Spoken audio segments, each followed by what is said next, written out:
I touched on the coming age of television in my last posting about wanting to be a young boy again. It was an exciting time for the visual medium. The future for television was wide open. The first monumental task, at least in its technological development, was to master turning the pictures from black and white to color. That really didn't happen until, about the 1960s.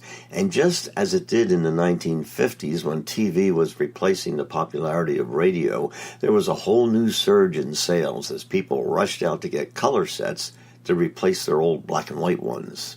Then, I guess if we stay in the technology end of the business, the next huge step came with high-def flat screens. What's next? Who knows?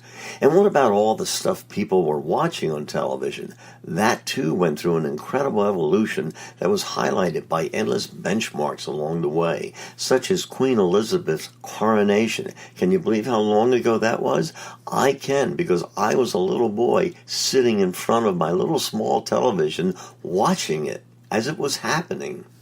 Then there came baseball games and all kinds of other sporting events. Then live drama, the Kennedys and the King assassinations, the shooting of Lee Harvey Oswald right there in front of your face on television, to Roots, to NASA rocket launches and moon landings, to the Olympics, and I'm sure tons of other events I can't begin to remember, let alone list.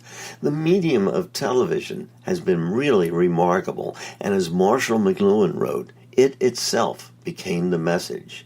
And now we have social media, which I think has stolen more audience hours from television than anything to date. And while it's taken me 3 paragraphs to get to where I'm going with all this, I cannot help but think that YouTube has become a dominant player in the field of visual mass media.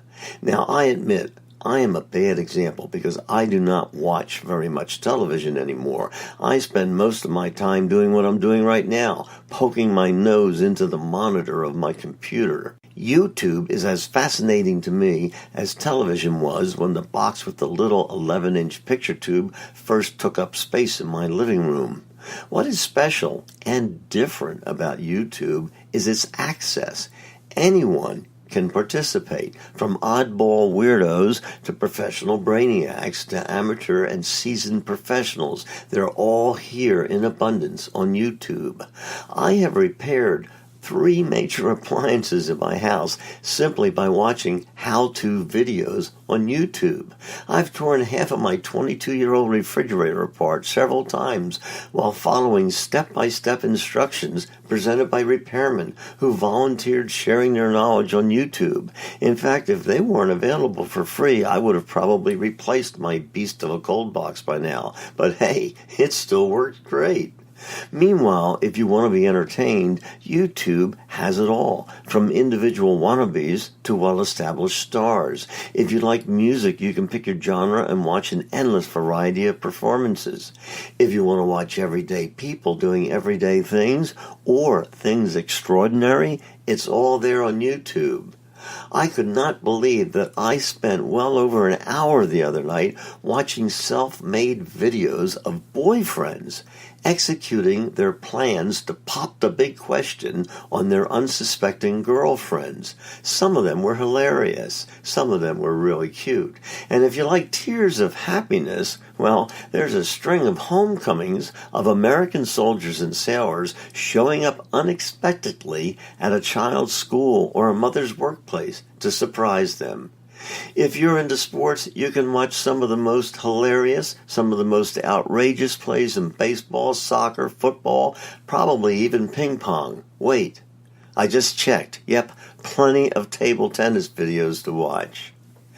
If you like tradition, there's plenty of that on YouTube. You can watch traditional ceremonies, traditional speeches, traditional people. If you like to twist or to turn your events, well, there are videos for that too. Example, I watched a great interview with Adam Sandler and Jennifer Lawrence. No, there was no entertainment reporter hosting the interview. It was simply Adam sitting across from Jennifer, and they were talking to each other about their careers, about movies they made, criticism they've taken, and the entire range of the challenge of acting. It was better than any movie star interview I've ever watched. I could go on and on. There is so much variety of experiences on YouTube that so accurately represent who we, us humans, are and how we function and what we mean to each other. YouTube is a whole new universe to explore, and if you venture through its cyberspace, you will be taken places and you will feel things you've rarely, or if ever even, have experienced before. And that's a key word, experience. YouTube is indeed all about experiences. But be careful, it can be addictive. Well, maybe not to worry too much about that. You'll find plenty of addiction videos on YouTube to help you cope. I'm Mark Kuhn. Thanks for listening.